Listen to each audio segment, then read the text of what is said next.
ಹೇಗೆ ಬಂದಿದೆ ನೋಡಿ ನಮ್ಮ ಸಾಂಬಾರು ಪುಡಿ. ಘಮ ಘಮ ಪರಿಮಳ ಬರ್ತಾ ಇದೆ. ಒಳ್ಳೆ ಕಲರ್ ಕೂಡ ಇದೆ ನೋಡಿ. ಫ್ರೆಂಡ್ಸ್, ನಾನಿವತ್ತುಂಟಲ್ಲ ಉಡುಪಿ ಬ್ರಾಹ್ಮಣರ ಶೈಲಿಯ ಸಾಂಪ್ರದಾಯಿಕ ಸಾಂಬಾರು ಪೌಡರನ್ನು ಯಾವ ರೀತಿ ಮಾಡೋದು ಅಂತ ಹೇಳಿ ತೋರಿಸಿಕೊಡ್ತೇನೆ.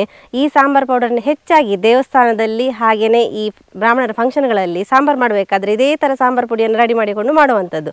ತುಂಬಾ ಪರಿಮಳಯುಕ್ತವಾದ ಸಾಂಬಾರು ಪುಡಿ ಅಂತಲೇ ಹೇಳ್ಬೋದು. ಯಾವ ರೀತಿ ಮಾಡೋದು ಅಂತ ಹೇಳಿ ಇವತ್ತಿನ ವಿಡಿಯೋದಲ್ಲಿ ತೋರಿಸಿಕೊಡ್ತೇನೆ.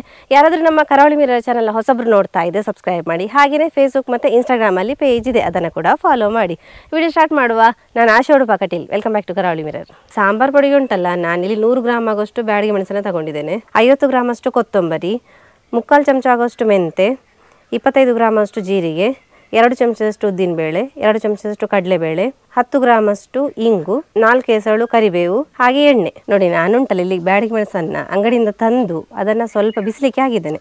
ಅದು ಯಾಕೆ ಹಾಕೋದಂತ ಹೇಳಿದರೆ, ಈ ನಾವು ಅಂಗಡಿಯಿಂದ ತರಬೇಕಾದ್ರೆ ಅದು ಸ್ವಲ್ಪ ಬಾಡಿದಾಗಿ ಇರ್ತದೆ. ಬಿಸಿಲಿಗೆ ಹಾಕೋದ್ರಿಂದ ನೋಡಿ, ಇದರ ಸೌಂಡ್ ನೋಡಿ ಅಂತೆ, ಹೀಗೆ ಗರಗರ ಸೌಂಡ್ ಆಗ್ತದೆ. ಮತ್ತು ಇದರ ತೊಟ್ಟನ್ನೆಲ್ಲ ತಗೊಂಡಿದ್ದೇನೆ ನೋಡಿ.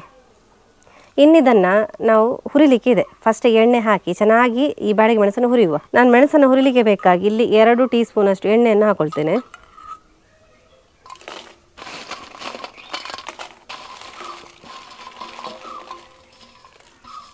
ಮೆಣಸನ್ನು ಚೆನ್ನಾಗಿ ಹುರಿದುಕೊಳ್ಳುವ. ಈ ಥರ 2 ಸೌಟನ್ನು ಹಿಡ್ಕೊಂಡು ಚೆನ್ನಾಗಿ ಹುರಿಬೇಕು.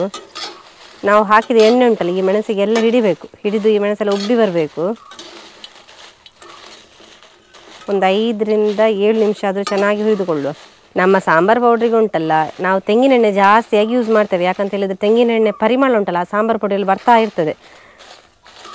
ನಾವಿಲ್ಲಿ ಭಟ್ರ ಶೈಲಿಯಲ್ಲಿ ಮಾಡಬೇಕಾದ್ರೆ ಸ್ವಲ್ಪ ತೆಂಗಿನೆಣ್ಣೆ ಜಾಸ್ತಿ ಹಾಕೋತೇವೆ. ಅದೇ ನಾರ್ಮಲ್ ಆಗಿ ನಿಮಗೆ ಅಂಗಡಿಯಲ್ಲೆಲ್ಲ ಸಿಗ್ತದೆ ನೋಡಿ ಸಾಂಬಾರು ಪುಡಿ, ಅದರಲ್ಲೆಲ್ಲ ತೆಂಗಿನೆಣ್ಣೆ ಜಾಸ್ತಿ ಇರೋದಿಲ್ಲ. ತೆಂಗಿನೆಣ್ಣೆ ಅಂತಲ್ಲ, ಬೇರೆ ಯಾವ ಎಣ್ಣೆ ಕೂಡ ಅಷ್ಟು ಜಾಸ್ತಿ ಹಾಕೊಳ್ಳೋದಿಲ್ಲ.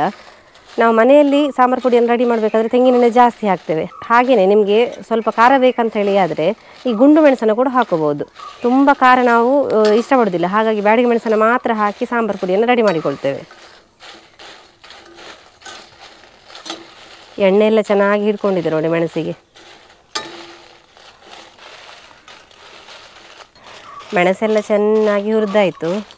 ಇಷ್ಟಾದರೆ ಸಾಕು ನೋಡಿ, ಈ ಥರ ಸೌಂಡ್ ಬರಬೇಕು.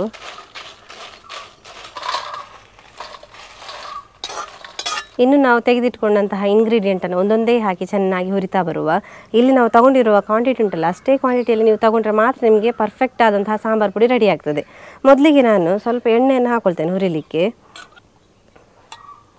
ಇಲ್ಲ, ನಾನು 2 ಚಮಚದಷ್ಟು ಎಣ್ಣೆಯನ್ನು ಹಾಕ್ಕೊಳ್ತೇನೆ. ಇನ್ನು ಆ ಎಣ್ಣೆಗೆ ಉದ್ದಿನಬೇಳೆ ಹಾಗೆಯೇ ಕಡಲೆಬೇಳೆಯನ್ನು ಹಾಕೋಬೇಕು. ಈ ಉದ್ದಿನಬೇಳೆ ಮತ್ತು ಕಡಲೆಬೇಳೆ ಉಂಟಲ್ಲ, ಸ್ವಲ್ಪ ಹುರಿಲಿಕ್ಕೆ ಟೈಮ್ ಜಾಸ್ತಿ ತಗೋತದೆ. ಹಾಗಾಗಿ ನಾನು ಇದನ್ನು ಫಸ್ಟಿಗೆ ಹಾಕ್ಕೊಂಡು ಹುರಿತೇನೆ. ಸ್ವಲ್ಪ ಕೆಂಪಾದ ಮೇಲೆ ನಾವು ಉಳಿದ ಸಾಮಗ್ರಿಗಳನ್ನು ಹಾಕೊಂಡ್ರೆ ಆಯಿತು. ನಮ್ಮ ಉಡುಪಿ ಭಟ್ರ ಶೈಲಿಯ ಸಾಂಬಾರು ಪುಡಿಯಲ್ಲಿ ಸ್ಪೆಷಲ್ ಇಂಗ್ರೀಡಿಯೆಂಟ್ ಅಂತ ಹೇಳಿದರೆ ಈ ಕಡಲೆಬೇಳೆ ಹಾಕಿಯೇ ಸಾಂಬಾರು ಪುಡಿ ಮಾಡುವಂಥದ್ದು. ನಮ್ಮ ಕಡಲೆಬೇಳೆ ಹಾಕಿ ಸಾಂಬಾರು ಪುಡಿ ರೆಡಿ ಮಾಡಿದರೆ ನಮ್ಮ ಸಾಂಬಾರೆಲ್ಲ ಸ್ವಲ್ಪ ದಪ್ಪ ಆಗಲಿಕ್ಕೆ ಇದು ತುಂಬ ಹೆಲ್ಪ್ಫುಲ್ ಆಗ್ತದೆ. ನೋಡಿ, ಇದು ಸ್ವಲ್ಪ ಕೆಂಪಾಗಲಿಕ್ಕೆ ಬರ್ತಾ ಇದೆ. ಇಷ್ಟಾಗುವಾಗಲೇ ನಾವು ಮೆಂತೆಯನ್ನು ಕೂಡ ಹಾಕ್ಕೊಳ್ಳುವ. ಮೆಂತೆ ಕೂಡ ಸ್ವಲ್ಪ ಚೆನ್ನಾಗಿ ಕೆಂಪಾಗಬೇಕು.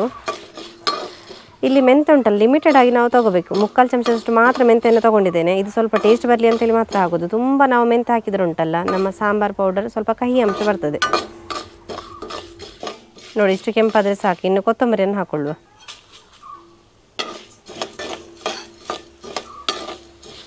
ಕೊತ್ತಂಬರಿ ಸ್ವಲ್ಪ ಫ್ರೈ ಆದ ನಂತರ ಜೀರಿಗೆಯನ್ನು ಕೂಡ ಹಾಕೊಳ್ಳುವ.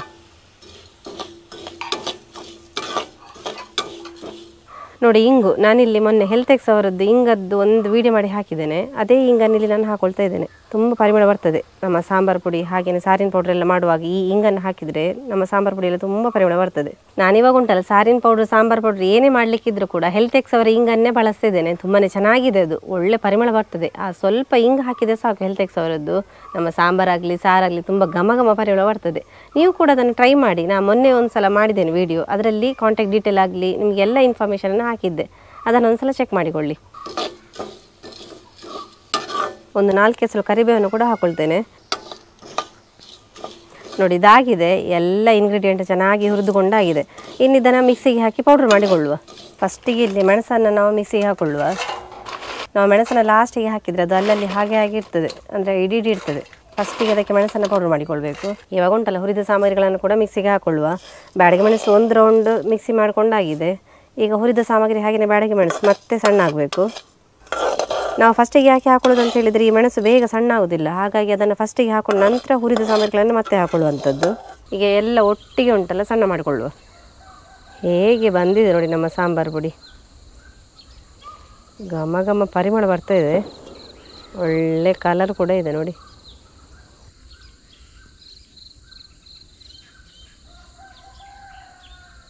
ನೋಡಿದ್ರಲ್ಲ ಫ್ರೆಂಡ್ಸ್, ಘಮ ಘಮ ಪರಿಮಳ ಬರುವಂತಹ ಸಾಂಬಾರು ಪುಡಿಯನ್ನು ಯಾವ ರೀತಿ ಮನೆಯಲ್ಲಿ ಸಿಂಪಲ್ ಆಗಿ ಮಾಡ್ಕೋಬೋದು ಅಂತ ಹೇಳಿ.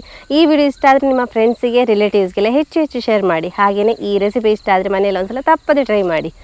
ಹಾಗೆಯೇ ಯಾರಾದರೂ ನಮ್ಮ ಕರಾವಳಿ ಮಿರರ್ ಚಾನಲ್ ಹೊಸಬ್ರು ನೋಡ್ತಾ ಇದ್ದರೆ ಸಬ್ಸ್ಕ್ರೈಬ್ ಮಾಡಿ. ಹಾಗೆಯೇ ಫೇಸ್ಬುಕ್ ಮತ್ತು ಇನ್ಸ್ಟಾಗ್ರಾಮಲ್ಲಿ ಪೇಜ್ ಇದೆ, ಅದನ್ನು ಕೂಡ ಫಾಲೋ ಮಾಡಿ. ಏನು ಇಂಟ್ರೆಸ್ಟಿಂಗ್ ವಿಡಿಯೋದೊಂದಿಗೆ ಮುಂದೆ ನಾವು ಸಿಗ್ತಾ ಇರ್ತೇವೆ. Thank you.